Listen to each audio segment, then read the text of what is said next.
Ryan Goodman and Tanguay podcast is brought to you by FanDuel, the exclusive wagering partner of the CLNS Media Network. Okay, guys, here we go. It is time for the Bob Ryan, Jeff Goodman, Tanguay Along for the Ride podcast. We are brought to you by FanDuel, the exclusive wagering partner of the CLNS Media Network. Sign up now at FanDuel.com/Boston and claim your $200 bonus. Okay, guys, we have to start with the Celtics. This was supposed to be a cakewalk. Walk in the park. Now they're up 3-2. Atlanta wins at home. Wins at the Garden. Bob Ryan, kick us off. Well, two things. One, in general terms, I am cursed with the problem of being burdened with knowledge and history. And there was 2-0. I said, fine. I've seen this before, and including routes. I've seen many a 2-0 turn to 2-2, which this one didn't, fortunately. But no, and part B, going along with this now, I do not trust this team. Right. Wow. This team, I don't trust them. And I'm going to repeat, and then I'm just going to get off the soapbox with this one. They have sufficient talent. They are the most talented team in the league. But that does not mean they're the best TEAM.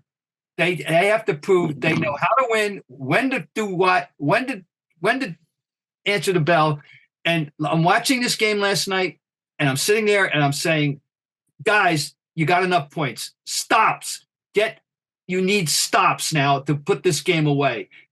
Anytime you get 117 in this league, you should win. You should win. So I don't trust them. They have to prove to me that they get it. I just feel like we're going to make too much of one game, and really one stretch at the end of a game here, like game 3, whatever. Okay, they win that game. You're fine with it. This one, yes, it was a little bit more of a surprise, but at the end of the day, is it going to matter, Bob? They played horrible for a stretch at the end of the game where, yes, they should have closed it out. We know that. But they're going to beat Atlanta anyway. And we're going to look back on the end of this series, and maybe it helps them in a way that they can't go through that again, that they were the same team that they were a year ago in the end of this game. And not everything's changed. I think we're going to put too much in a 5-minute, 6-minute spurt at the end of a game, which really, when we look back on it, we're not even going to remember this. We're not even going to remember it because they're going to win the next game. They're going to win in Atlanta, and this series is going to be over. All right. I'll remember Trae Young. That was a 64-point performance last night, 38 and 13. I'll remember that. All right. I know what you're saying in that sense. I don't want, but this is part of the process of they have to earn the trust. They have not yet done it, period. And went to the finals last year, though. They got all the way to the finals. I get it. They won the damn thing. And they have. Let me give you this one. If you think they've learned their lessons and that the supposed best players learned this lesson, how do you account for a technical foul at a propitious moment like that? Yeah. When is he going to grow up and keep his mouth shut? I'm with you on that one. I'm with you. Listen, unforgivable. That's fighting. If I'm the Celtics, I punish him somehow. I've been talking to you about this for how many years have I been talking to you about this with Tatum? And he wasn't even involved in the play. Right. No, he's got to learn enough with the refs. That's the one thing he has not learned. Now, he had a bad game. Yeah. But for X on 3. But he's going to have bad games. I heard somebody on TV this morning, Jason Tatum with another bad playoff performance. Come on. Last I checked, Larry had bad playoff performances too. Yes, everybody has them. Okay. The guy isn't a machine here. Now, again, when it comes around and they make the finals, if he has multiple bad playoff performances in the finals, then you can hit him. But right now, he's been pretty good for the most part through the playoffs. There were some bonehead plays down the stretch that, Marcus Smart play was baffling. Let's talk about that for a minute. I want to talk about the Marcus Smart thing. I want to approach it from a couple of angles. Should the official have let that go? Yes. And why? Two-part question. Should the official have let that go, Jeff? And should Smart have been in the game? You're talking about the one where he went for the steal at the end? Yeah, the foul. Yeah. I mean, what are you even going for it at that point? Why are you even going for the steal? Like, you're not going to get that call most times. When you try to pick a guy like that, generally you're going to get called for the foul because you're going to get him with a body. And that's what the ref called him with there. So it was just not a very smart move by Marcus to even go for that. Just defend at that point. Defend, which they hadn't done, as Bob said. Right. But just lock down and defend, because that's what you've been known for much of the season. This is what the part of the whole package that we have with him. And I'm a fan of his. I've been a fan of his from the beginning. I've stuck up for him and through thick and thin, through bad jump shots and bad threes and everything else. All right, but here's the thing. There's a line between aggressiveness and recklessness. And we want him to be aggressive. And being aggressive is what's made him what he is. But that was a reckless play. And right. He's been known to do that. You can call it stupid, Bob. I'm going to be polite here. I'm going to just call it reckless. I'll call it stupid. That's part of his package. And he picked the wrong moment to be reckless. And so you add it all up, and these things in a close game. Let's take a little timeout though here, and let's salute Trae Young was terrific. Well, and that's not routine. He can be terrific. Now, he can shoot you in a game like that and win a game. He can shoot you right out of a game. I know. Well, you mentioned earlier that Jason's had. Anybody can have a bad playoff game. Yeah. He's had him. He's already had him in the playoffs. Yes. But that was a virtuoso performance last night, for which we should properly salute him.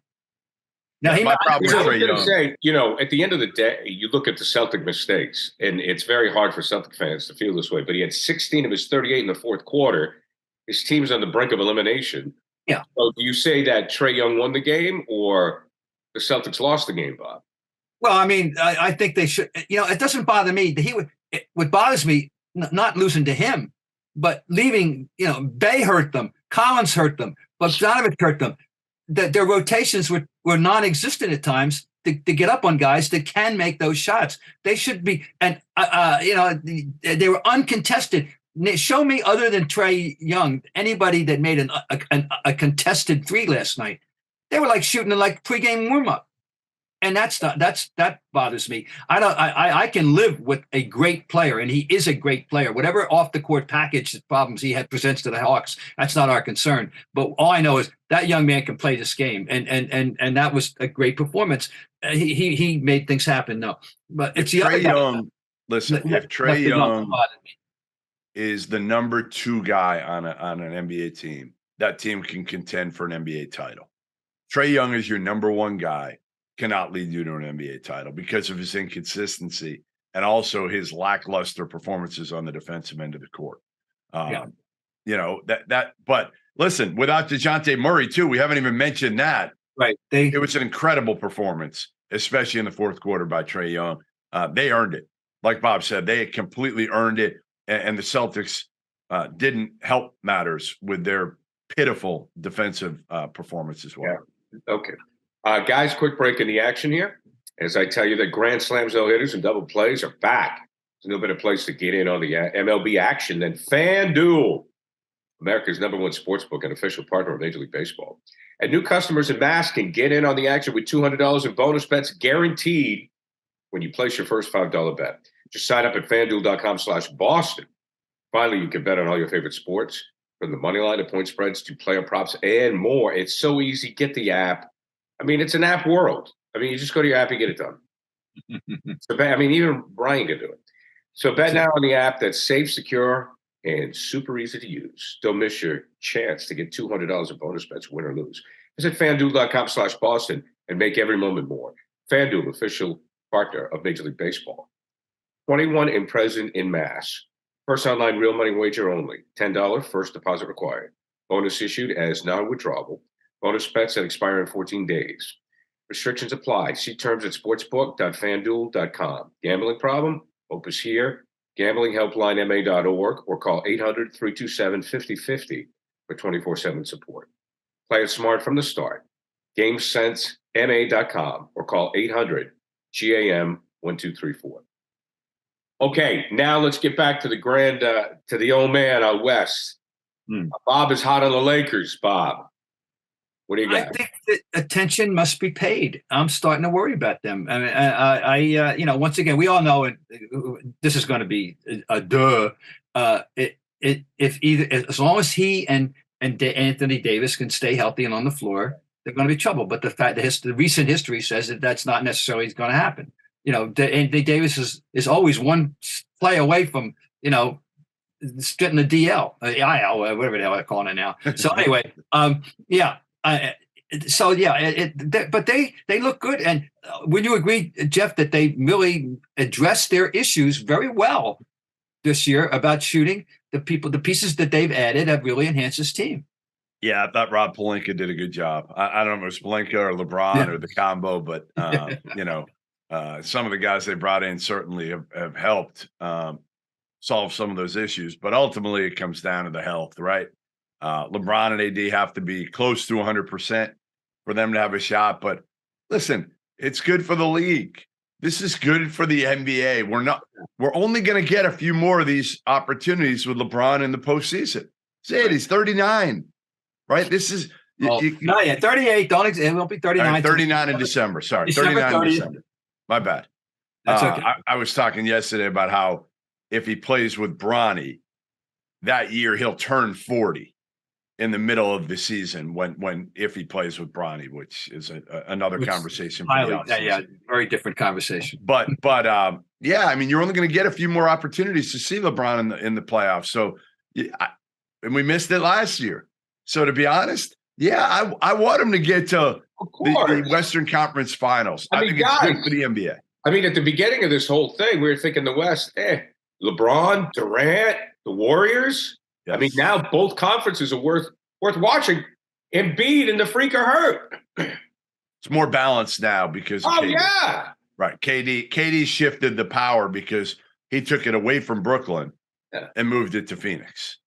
The Nets are now a garbage team, as we saw, getting swept, and now Phoenix becomes the favorites, maybe to win the whole thing. But I think everybody would love to see, what's the bracket, is can Phoenix play the Lakers? When do they play the Lakers? No, that would be the final. The Phoenix next up, they're playing Denver. Denver, right. So it'll be the East Western Conference Finals. So don't we want to see that? Isn't that honestly, in a way? Of course. Right? That's what you want to see. You want KD and LeBron. Correct. Because how many more of those are there going to be? That might be it for the playoffs. The last time those two go up against each other, and you're talking. And here's my question to you. We know LeBron's going to be forever etched as 1 or 2 or 1A or 1B. Where is Kevin Durant? Well, that's a great question. Is Kevin Durant like top 10-ish, Bob, right now? Where would you put KD right now? It's really sticky because after you get I have my once again, I have my 5, which includes 3 centers. Remember centers that.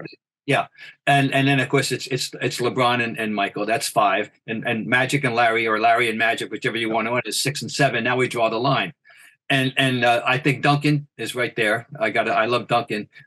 KD now enters into this discussion, no question. As does Curry. Yeah, as does Curry. Yeah. Which is not the But oops, I forgot one. How can I say Kobe? Yep. Now we're pushing 10. And that's what I'm saying. Like that top 10 is really hard to figure. Like you said, 5 are easy. The top 5 to me are fairly easy.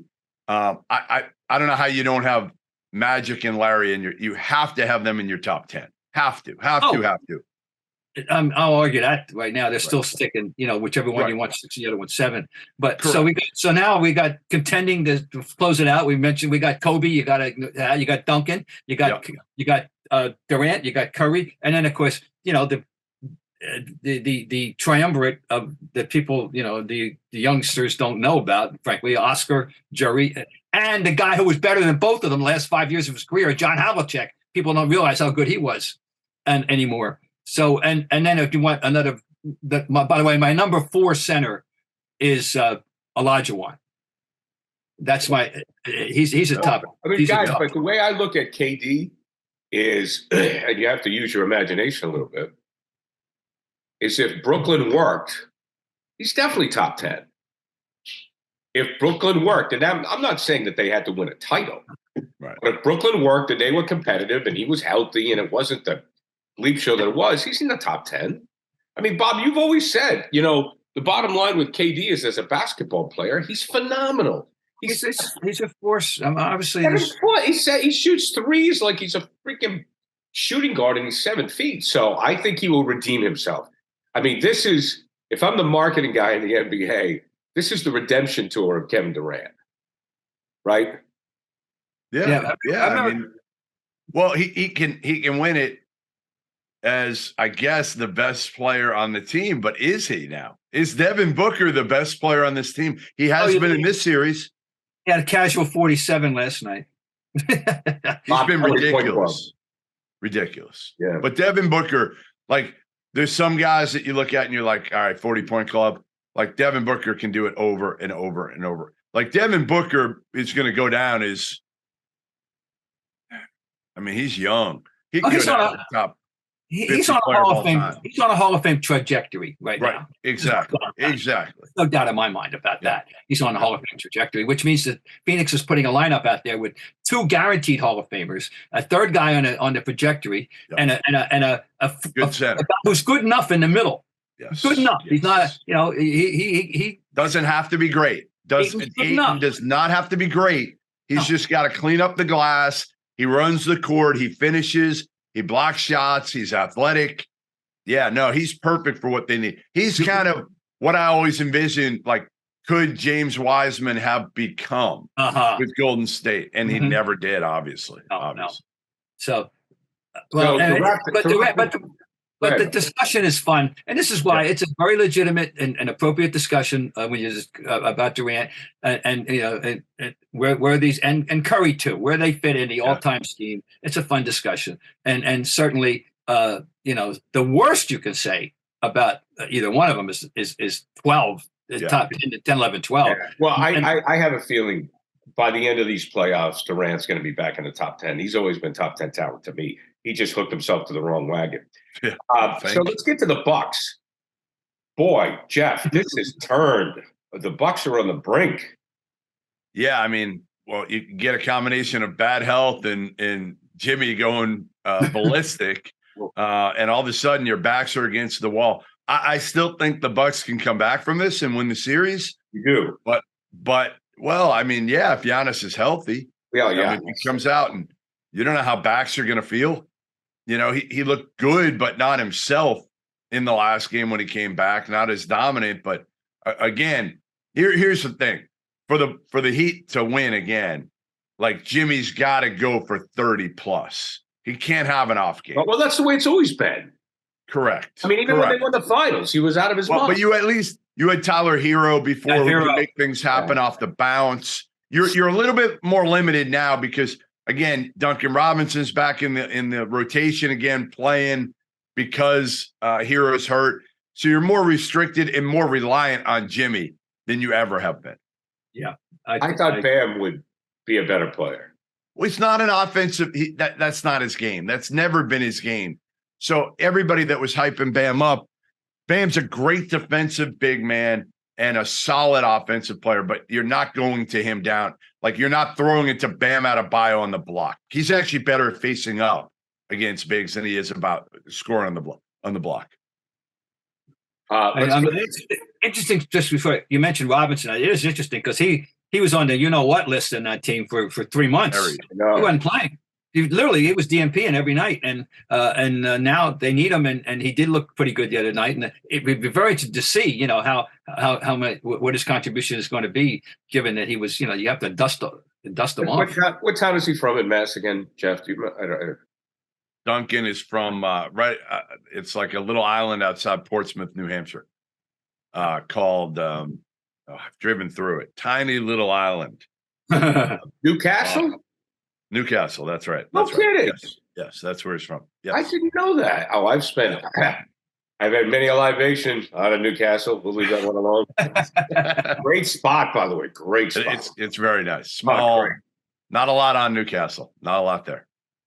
There's enough. Okay, let's go to the Knicks. Bob, can the Knicks cause problems? Yeah, playing well. I think so, and it's all fitting together at the moment. And Tibbs is now getting accolades in New York, and yeah, they're troublesome. They have components. They got their answer to Robert Williams third. Is Mitchell Robinson, and he's doing their job for them. But the obvious people are, and of course Brunson has been just fantastic from start to finish. But Barrett is now asserting himself. And they even win a game when they sit Randall on the bench for the whole fourth quarter, which is interesting. He wasn't happy. He wasn't. Yeah, happy. And I wasn't happy. He didn't talk. But now I see. I haven't had a chance to read the story yet, but I see in today's Post the headline implying that he's now coming out as Mr. Team.